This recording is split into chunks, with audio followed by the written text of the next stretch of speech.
Saudações, eu sou Simone de Loyola, coordenadora de formação do Conselho do Laicato da Diocese de Uberlândia e apresentadora do podcast Reconciliar. Continuamos aqui hoje com os episódios a respeito do momento do voto cidadão e conversaremos hoje sobre o papel da Igreja nas eleições.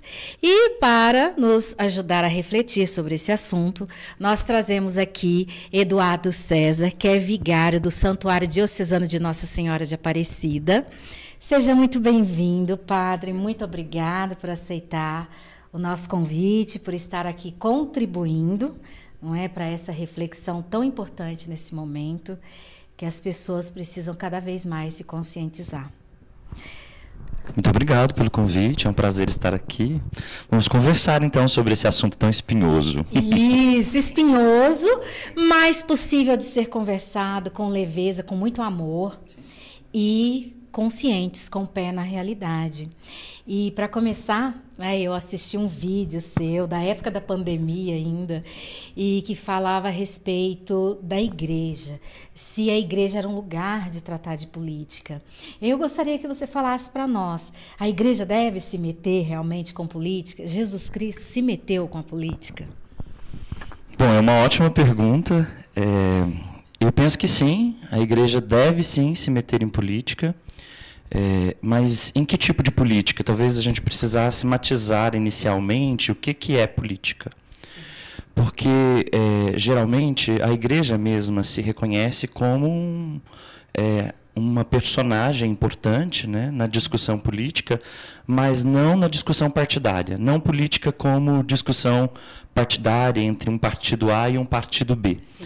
Mas compreendendo a política como uma grande discussão sobre o bem comum, sim, sobre a dignidade da pessoa humana, sobre quais são os meios, né, de que a pessoa humana pode encontrar, inclusive, para ter uma vida boa aqui. Bom, a igreja é sacramento do reino de Deus. Para começar, essa terminologia é uma terminologia eminentemente política. Reino de Deus não é só aquilo que vai acontecer depois da morte. Não é aquilo que a gente vai alcançar num céu futuro, simplesmente.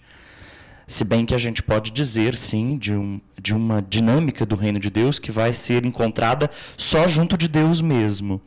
Mas há um já do reino de Deus que tem a ver com as estruturas que nós criamos.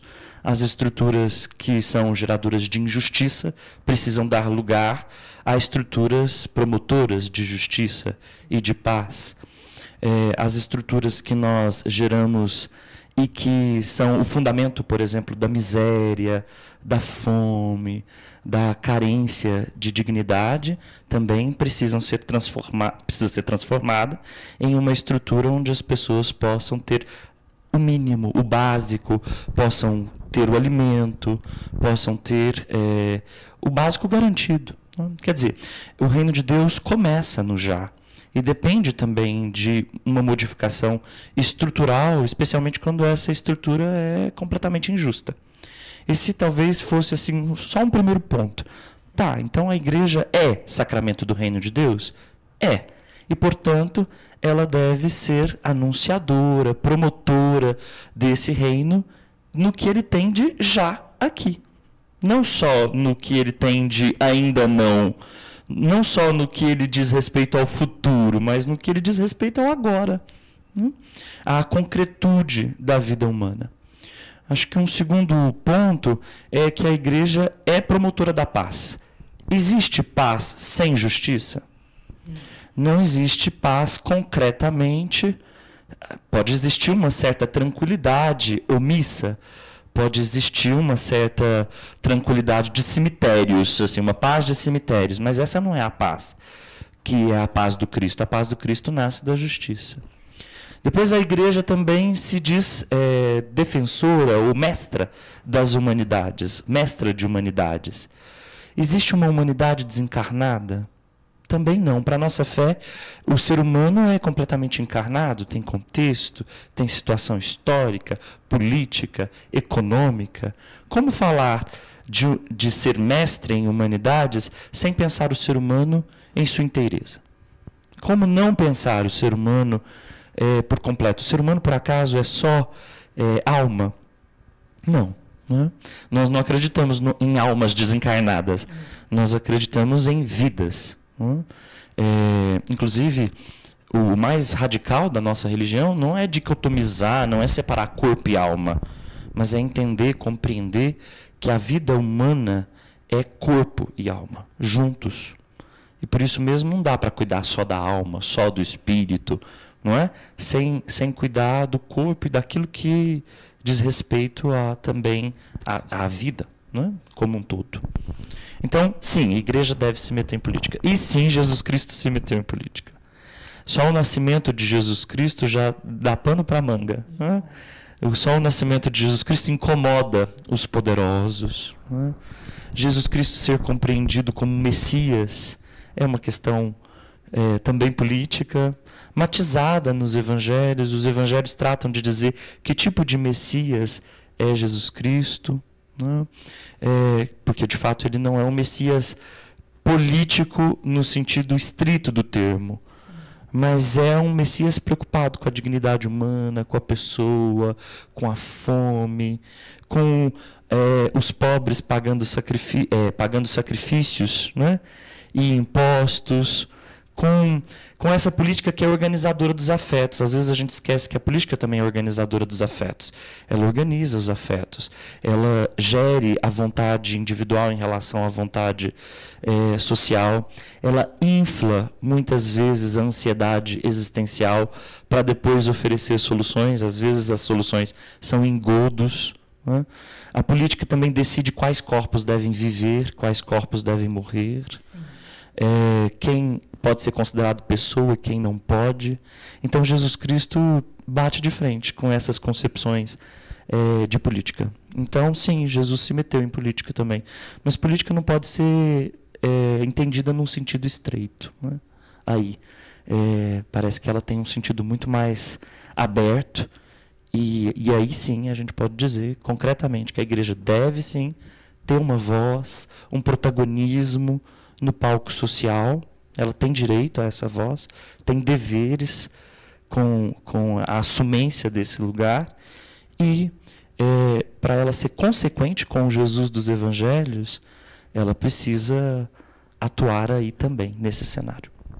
Perfeitamente, padre. E assim, por muito tempo, a igreja parece que tem sido vista como aquele espaço das pessoas, principalmente as pessoas mais carentes, carentes em todos os sentidos, de recursos materiais, humanos, o espaço delas irem lá e apacentar sua alma.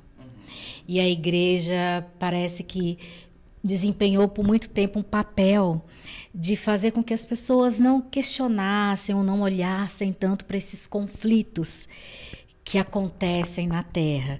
E uma vez que elas se calassem, elas teriam essa promessa do reino de Deus, o reino que está no céu. E como o senhor disse, o reino de Deus não está num lugar distante, começa aqui. E a política, por outro lado, parece ser aquele espaço para se discutir os interesses do mundo, e aqueles que discutem são aqueles, principalmente, que têm o poder econômico nas mãos, que têm o poder de influência, que têm um reconhecimento, e aqueles invisibilizados, não. E parece que aí o mundo ficou separado, o mundo da igreja e o mundo da política. E então a igreja não pode discutir, mas parece principalmente para que, digamos, os miseráveis, os empobrecidos, não questionassem a ordem. Como que a gente pode consertar isso, digamos? Essa pergunta me faz pensar inicialmente em como a fé vai ficando cada vez mais reclusa aos ambientes privados. Parece que a gente não pode discutir nem religião, nem política, nem futebol. Né? São os 3 assuntos impossíveis.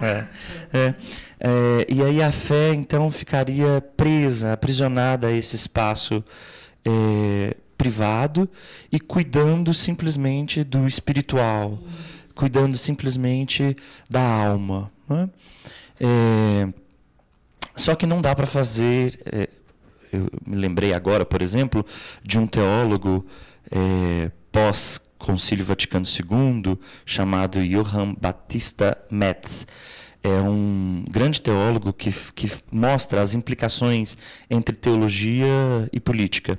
Foi, inclusive, um teólogo investigado pelo então Ratzinger, porque a teologia parecia flertar com uma certa teologia da libertação, mas não foi silenciado porque parecia ter uma teologia, parecia não, tem uma teologia muito concreta, uma teologia da praxis cristã. Quer dizer, que a fé cristã ela não é para o espaço privado, simplesmente. Né? Ela não é só para cuidar do espírito. Né? Ela é também para o espaço público. Ela também tem uma voz. Não é a mesma voz que ela teve, por exemplo, na cristandade. Não adianta ser saudosista e querer recuperar assim essa voz anterior da igreja, que era uma voz que ditava a norma, ditava, né, o status quo da sociedade, inclusive. Né? Mas ela ainda tem uma voz importante para falar das angústias, né, do ser humano. Porque hoje a política pode, inclusive, atender aos interesses mais aristocratas, né, mais burgueses, aos interesses dos poderosos. Onde fica a voz profética da igreja em meio a isso? Né? Nós, muitas vezes, não nos atentamos a esse grande potencial profético que tem as nossas fontes cristãs.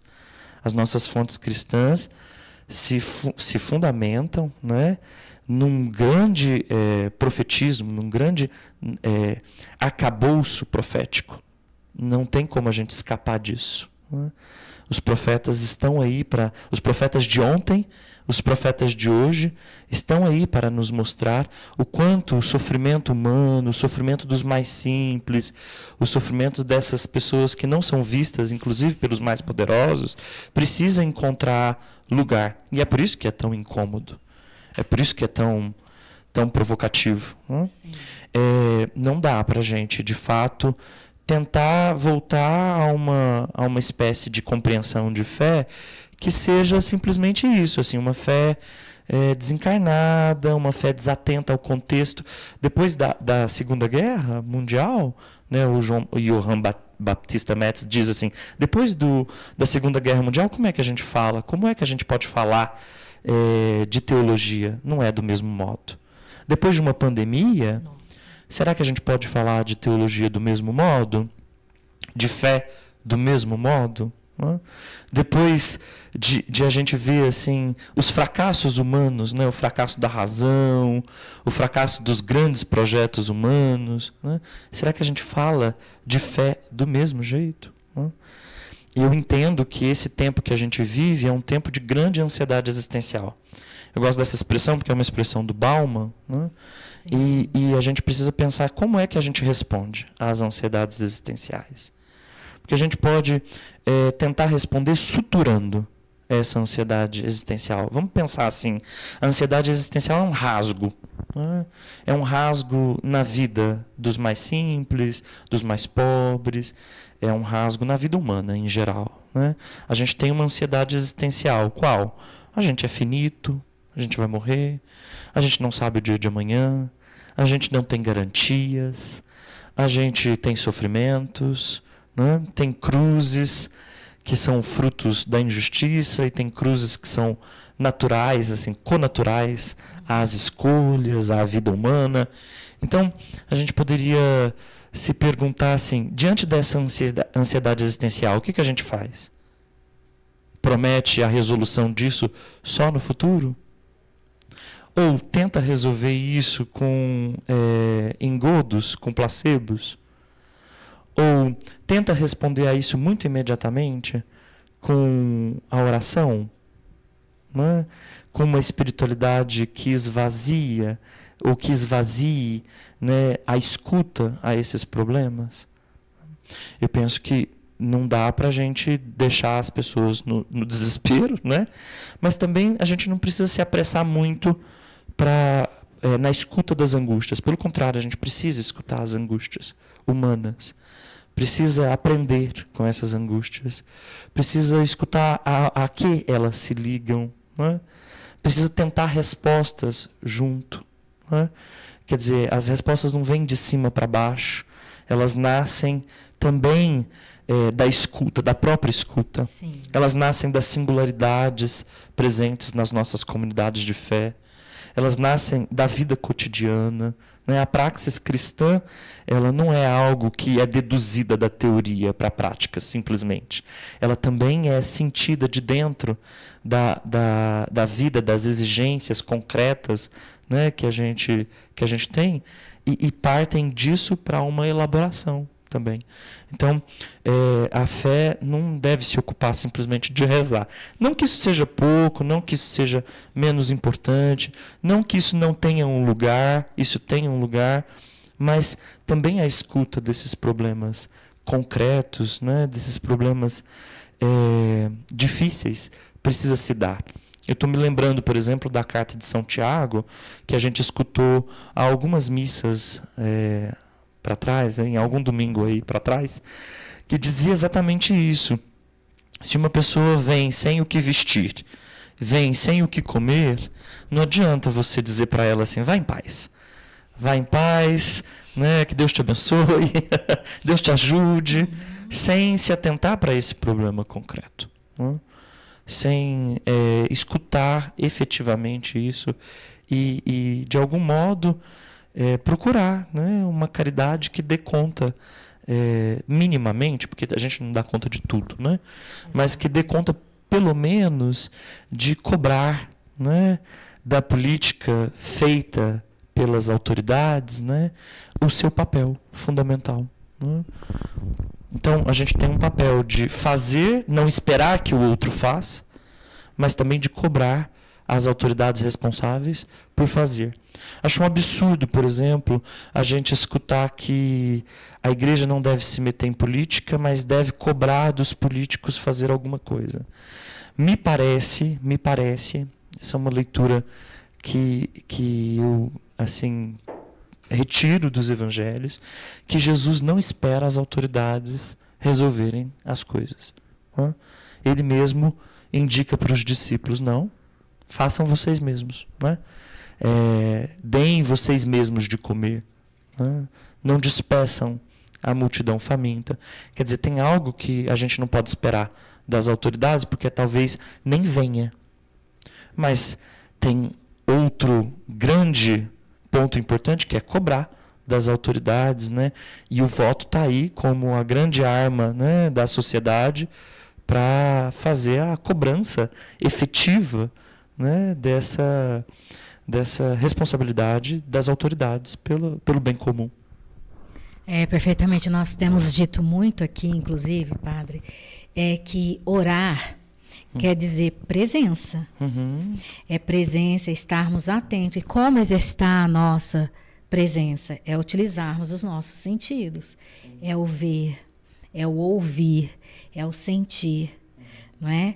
Então, estarmos no aqui e agora, atentos àqueles que estão no âmbito da igreja, que buscam na igreja, seja um acalento para suas angústias da alma, mas que estão ali na igreja, que possam prestar atenção no que está acontecendo, o que está sendo dito, o que as pessoas estão sentindo, como que as pessoas estão se expressando.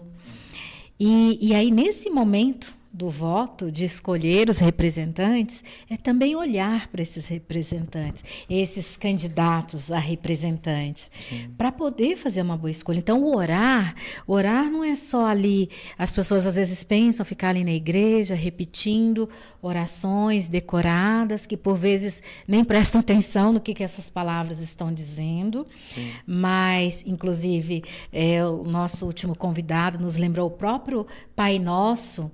Ele nos chama a atenção que o reino de Deus é no aqui e no agora, que ele comece aqui. Então, essa oração, ela também é presença. É interessante, porque quando eu era bem pequeno, já coroinha, eu escutava uma definição de oração assim: oração é orar mais ação. Que é uma coisa bem básica, né? Mas que não deixa de ter toda a sua razão, né?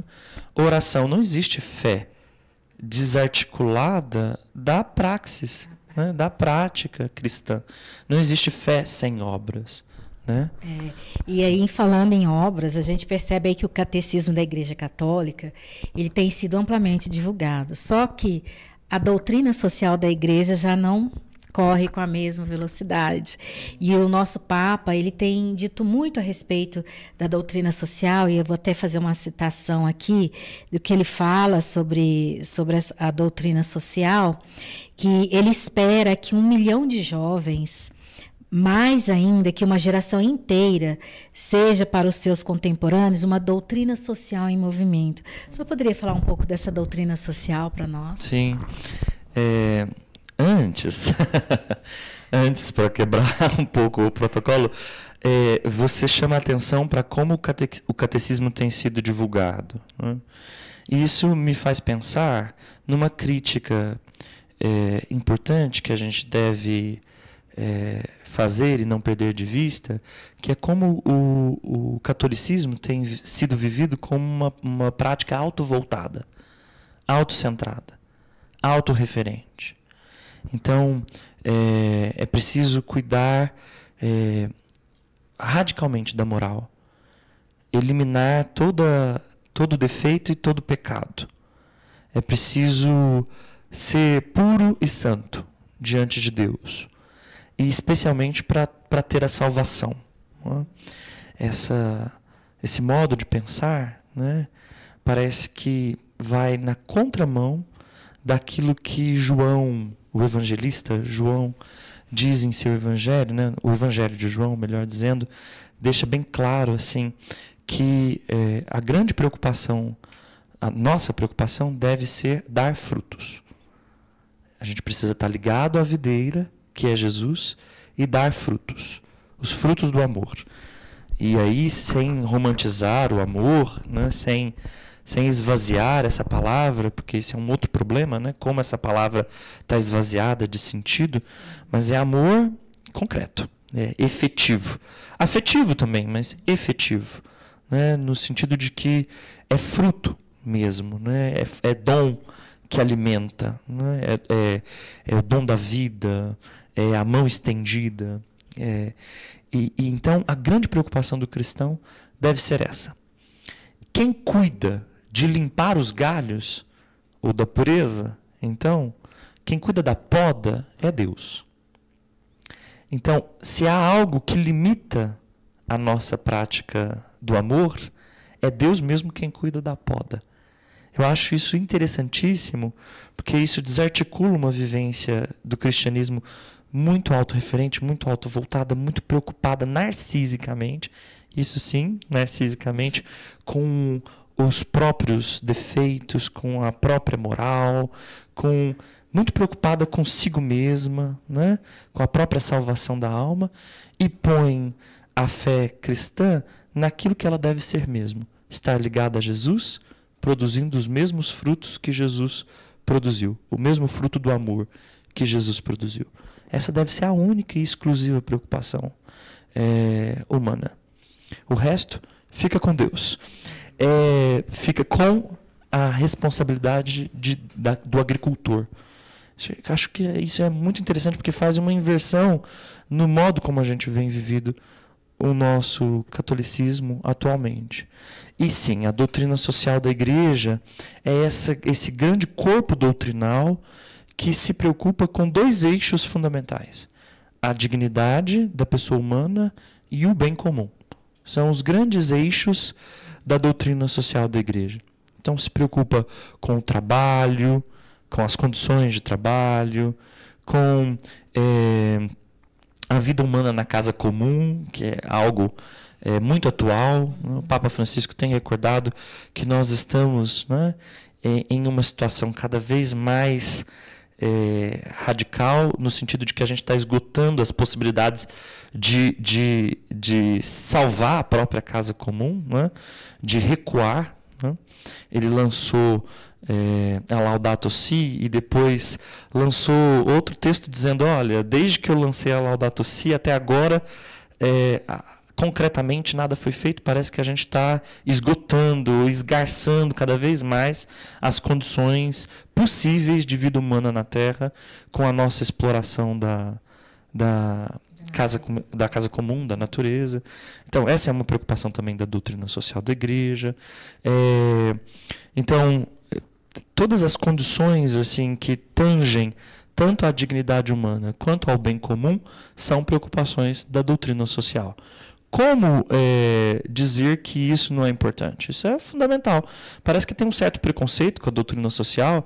Aliás, parece que tudo que a gente fala aqui, a gente citou social, essa palavra social, a gente falou da injustiça, a gente falou da fome, a gente falou das condições de trabalho, parece que a gente está fazendo teologia da libertação. Existe um grande preconceito com a teologia da libertação. A gente pode certamente falar dos exageros dessa teologia, mas a gente não pode negar que ela criou um método teológico fundamental na América Latina, que é o método do ver, julgar e agir. A gente não pode ignorar, né, os efeitos dessa teologia quando ela capta, por exemplo, a importante categoria de libertação que está presente nas Sagradas Escrituras, nos textos da Torá, nos textos dos proféticos, né, sempre recordada como uma experiência estruturante do povo de Deus. Né.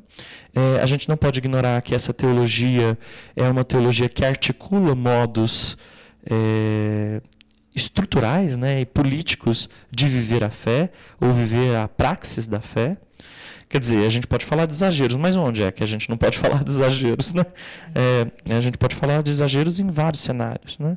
Mas com o levante, né, de uma ultradireita na política brasileira, de um neofascismo muito visível, né, na política brasileira, parece que quando você fala em social, você está falando dos exageros da teologia da libertação, você está falando, consequentemente, de algo que não deve ser falado.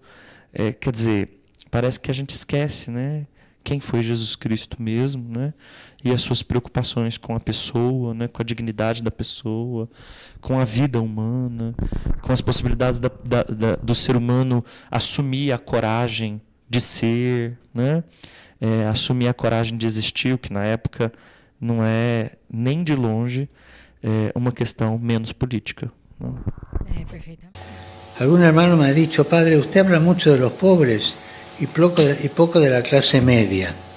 Puede ser cierto. Y por eso le pido perdón. Cuando el Papa habla para todos, porque la Iglesia es para todos, pero no puede sustraerse de la centralidad de los pobres en el Evangelio. Y esto no es comunismo, es evangelio puro. No es el Papa, sino Jesús quien los pone al centro, en ese lugar. Y es una cuestión de nuestra fe y no se puede negociar. Si vos no aceptás eso, no sos cristiano. Perfeitamente. Percebemos que cresce também cada vez mais discursos fundamentalistas, inclusive de populações mais jovens, tentando defender uma posição muito conservadora e que se utiliza ali desse rótulo cristão, católico. Inclusive, ultimamente, parece que está na moda ser cristão, inclusive na política. Eu sou cristão. Mas você vê as pessoas, por um lado, a defesa muito dessa visão conservadora, mas, por outro lado, falando, ao mesmo tempo que fala da defesa da vida, mas fala do extermínio do outro. Um outro que é estranho, um outro que é estrangeiro e que deve ser banido. Não é? Então, principalmente, padre, como que nós podemos aí também enfrentar essas posições? O nosso problema com o outro é um problema estrutural, na verdade. Né?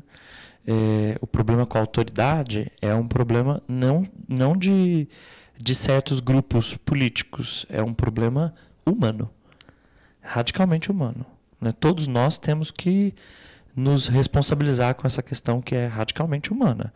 Como é que a gente se vê com o outro enquanto outro? Porque, em geral, a gente se vê com o outro, tentando reduzi-lo ao mesmo, tentando reduzi-lo ao igual, né? Contornando as diferenças, né? Suprimindo as diferenças, não se entendendo com o estrangeiro que o outro é sempre, sendo estrangeiro vindo de outro país, né?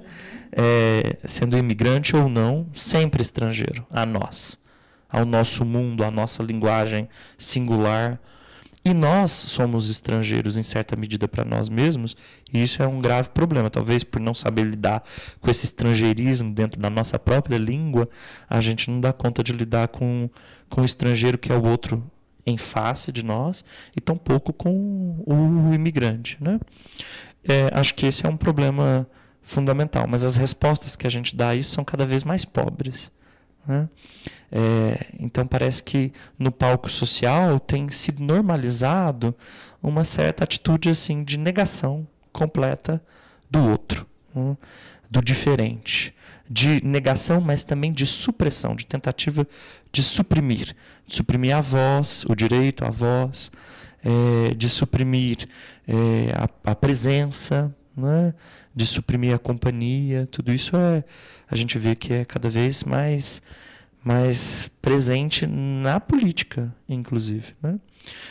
Nós vivemos tempos assim desleais, como dizia um amigo, porque de fato nós estamos vendo um recrudescimento, um endurecimento dessas posições fundamentalistas, de opiniões baseadas em mentiras, né, ou na pós-verdade, se a gente preferir, um endurecimento cada vez mais, né, da tolerância, né, colocando a gente, inclusive, às vezes, no limite de se perguntar como ser tolerante com o intolerante, né?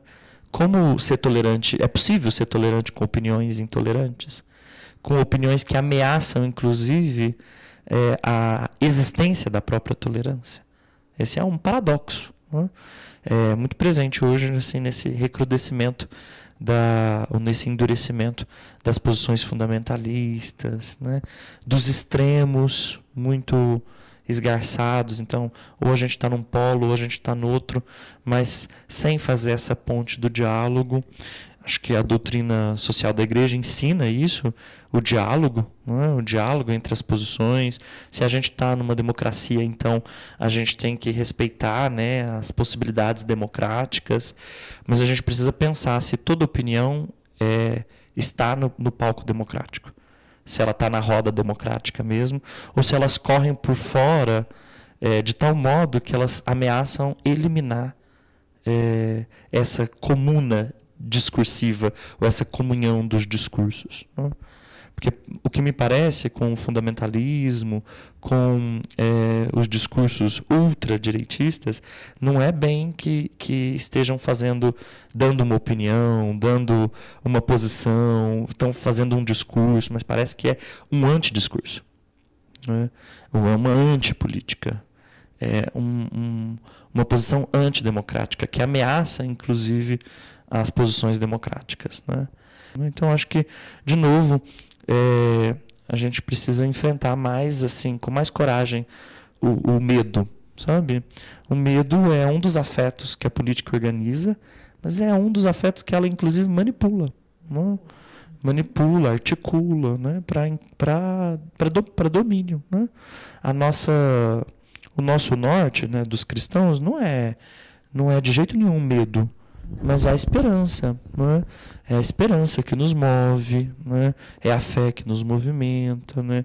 É o amor e Jesus Cristo como o nosso horizonte que nos puxa, né? Nos atrai, né? Então, acho que esse é o norteador para a gente poder, inclusive, dialogar, quer dizer, ouvir do outro a sua posição, né? Partir disso para uma elaboração concreta do que é bom para o comum, né? Não só para certos grupos, para certos partidos, para certos poderes e poderosos, mas para a sociedade inteira, né? Como um todo. Perfeitamente. Nesse último dia 23 de setembro, o nosso bispo, Dom Paulo, ele publicou um artigo falando a respeito da forma como as pessoas às vezes têm tratado as eleições como um jogo. As pessoas olham ali, quem que está na frente das pesquisas. E até tem muitos políticos que contratam, né, instituições aí para divulgarem números que são questionáveis, que aí acontecem as eleições e a gente é surpreendido por resultados que não condizem às pesquisas, mas que nós devemos, não é, conhecer as propostas, conhecer os candidatos, lembrando que não somos perfeitos, longe de sermos, não existe o candidato perfeito, mas precisamos procurar assim, o candidato melhor preparado, ou a candidata melhor preparada, tanto para representantes aí do legislativo, vereadores, vereadoras, como do executivo, o prefeito, a prefeita, e que tenham se preparado, que conheçam a realidade do seu município, dos 9 municípios aí que compõem a nossa diocese. E nesse sentido, padre, eu vejo assim que a igreja, eu sou educadora, né? Eu estou nas salas de aula diariamente e cada vez mais é um desafio muito grande para a gente trabalhar a educação. Mas eu até comentei com o nosso convidado da semana passada, Gabriel Fajado, que quando a gente vai a uma missa, a gente percebe os fiéis ali atentos ao que o padre está dizendo, não é? Em silêncio. Então, quanto é importante, de fato, a igreja ela assumir esse protagonismo de que as pessoas, seus adeptos, têm que estar atentos para conhecer os candidatos. Como o senhor falou aqui no início, não estamos falando de candidatos nem de partidos, mas sim de uma política enquanto promotora do bem comum, né? Da coletividade, da vida coletiva com mais qualidade. Então, assim, para encerrar esse podcast de hoje, eu gostaria que o senhor falasse realmente desse fechamento, da importância da igreja para despertar, para além de ser uma acalentadora das almas aflitas, mas também que ela seja um despertador da consciência para uma fé em ação. Eu li o texto do Dom Paulo, em que ele manifesta a preocupação com o voto, inclusive incentivando, né, as pessoas a votarem, né, a não abandonarem, né, esse direito e esse dever político do voto, né?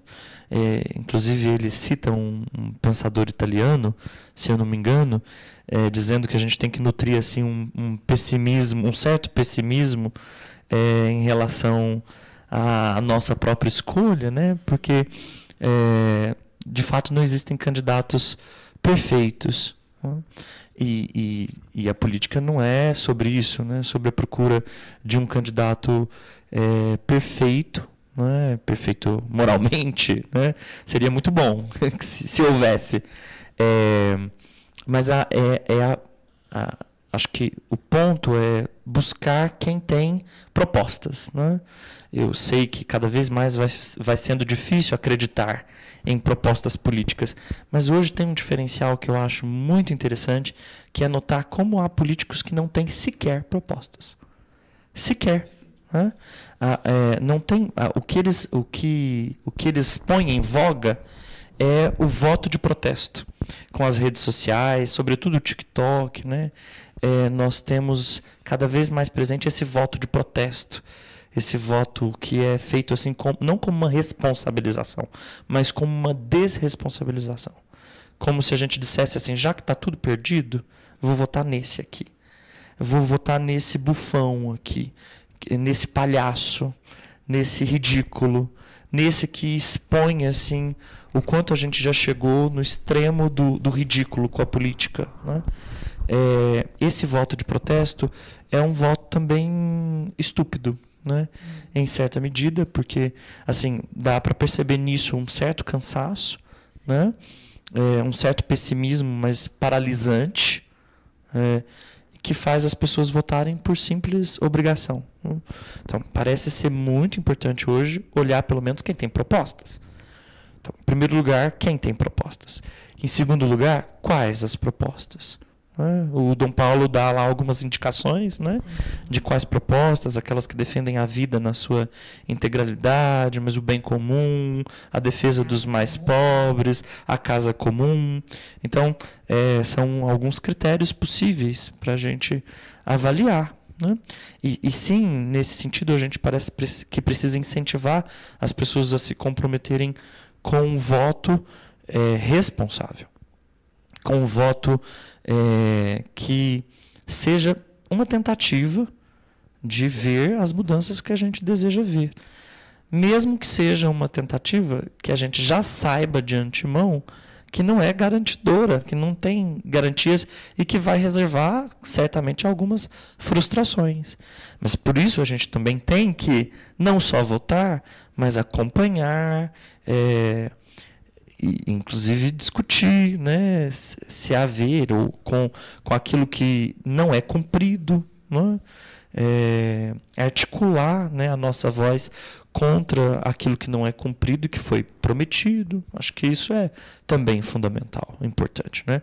Não é só votar como quem entrega um voto irresponsavelmente ou como quem vota até responsavelmente, mas depois esquece o que quer dizer, que também tem participação, não é? Exatamente. E temos falado muito aqui também nos episódios desse programa, desse projeto do Momento do Voto Cidadão, que é um projeto da Comissão de Justiça e Paz da Diocese de Uberlândia, que o político, acima de tudo, é um ser humano. Antes de qualquer coisa, ele é um ser humano, ele é falho, assim como nós. Uhum. E a política, ela é feita de coligações, é um jogo de interesses, de fato. Uhum. E, às vezes, temos até políticos com boas intenções, que têm uma preocupação com o bem comum, mas o cenário ali, a arena política, ela envolve muitas pessoas, muitos antagonismos. Então, é muito importante a população não estar consciente do poder que ela tem. Uhum. Então, a população, quando ela confia seu voto a um representante, ela precisa acompanhar esse representante. Uhum. Porque o povo, ele tem o poder de transformar. Ele tem mesmo. A pressão popular faz com que se derrubem muitas votações de algo que às vezes vai ser prejudicial para a população. Então, nós precisamos acompanhar esses políticos. Não é? É como a vida na igreja, a caminhada na igreja é o dia a dia ali, é o dia a dia do cultivo da nossa fé, a nossa devoção, a doutrina toda. Então, precisamos sim, cada vez mais, entendermos que política, que o social não é só caridade, não é só assistencialismo, não é você ficar ali dando uma cesta básica, você fazendo uma doação, não. É sobretudo pensar que o próximo, né, o outro... Você me fez lembrar Dom Helder, né, que ele dizia isso, né, quando eu dou o pão, me chamam de santo, mas quando eu questiono por que as pessoas têm fome, aí me chamam de comunista. Quer dizer, parece que o assistencialismo, né, ou dar o pão, né, isso que é também muito importante, isso passa perfeitamente, né, porque isso ainda mantém, né, de algum modo, que tem alguém que dá e alguém que recebe, né, e geralmente alguém que dá se colocando numa posição superior a quem recebe, né, e enquanto perguntar-se pelos motivos da fome, né, da injustiça, isso muitas vezes vai para debaixo do tapete. Essa pergunta a gente não pode fazer. Né?